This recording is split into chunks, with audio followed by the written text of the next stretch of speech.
এবার আন্তর্জাতিক অপরাধ ট্রাইব্যুনালে অভিযোগ জানালো বিএনপি। বলা হয়েছে ৫ আগস্টের আগ পর্যন্ত এই ১৬ বছরে দলটির ২,২৭৬ জন নেতাকর্মীকে ক্রসফায়ার এবং ১৫৩ জনকে গুম করা হয়েছে। আর অভিযুক্ত করা হয়েছে সাবেক প্রধানমন্ত্রী শেখ হাসিনা সহ আইনশৃঙ্খলা বাহিনীর সদস্যদের। সকালে আন্তর্জাতিক অপরাধ ট্রাইব্যুনালের চিফ প্রসিকিউটর কার্যালয়ে বিএনপি মহাসচিব মির্জা ফখরুল ইসলাম আলমগীর স্বাক্ষরিত আলাদা দুটি অভিযোগ দাখিল করা হয়। পরে আরেকটি অভিযোগ জমা দেওয়া হয় গুম কমিশনের কার্যালয়ে। বিগত ১৬ বছরে আওয়ামী লীগ সরকারের সবচেয়ে বেশি নির্যাতনের শিকার বিএনপি এবং দলটির অঙ্গ সংগঠনের নেতাকর্মীরা, এমন দাবি দলটির। শীর্ষ পর্যায় থেকে তৃণমূল এমন কেউ নেই যিনি মামলা কিংবা জেল জুলুমের শিকার হননি। এসব মামলা গুম খুনের তথ্য সংগ্রহে আলাদা একটি সেলও গঠন করে দলটি।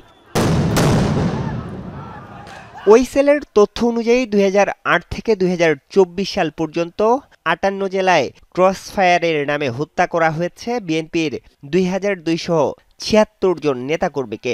এসব হত্যার বিচারে আন্তর্জাতিক অপরাধ ট্রাইব্যুনালে অভিযোগ দায়ের করেছে দলটি। যুবদল, ছাত্রদল, মূল দল সহ তাদের ছিলই যে বিএনপিকে ধ্বংস করা, বিএনপিকে নিশ্চিহ্ন করা এবং দলকে শূন্য করা।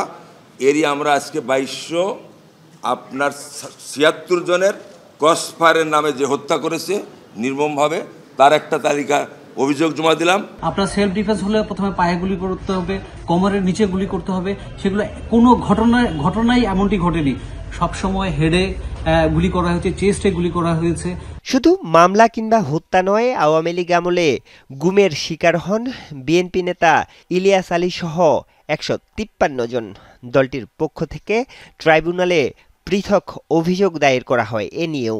যারা গুম হত্যা হয়েছে তাদের পরিবার যেন একটা ন্যায় বিচার এবং একটা সুন্দর বিচার পায়, এই জন্য মূলত আমরা এখানে এসেছি এবং আমাদের দল তাদের পাশে থেকে এই পদক্ষেপটা নিয়েছে। ২৪৫ পৃষ্ঠার ক্রসফায়ারের অভিযোগ এবং ২০ পৃষ্ঠার গুমের অভিযোগে বিএনপির পক্ষে স্বাক্ষর করেন দলটির মহাসচিব মির্জা ফখরুল ইসলাম আলমগীর। আরিফুর রহমান সবুজ, যমুনা নিউজ, ঢাকা।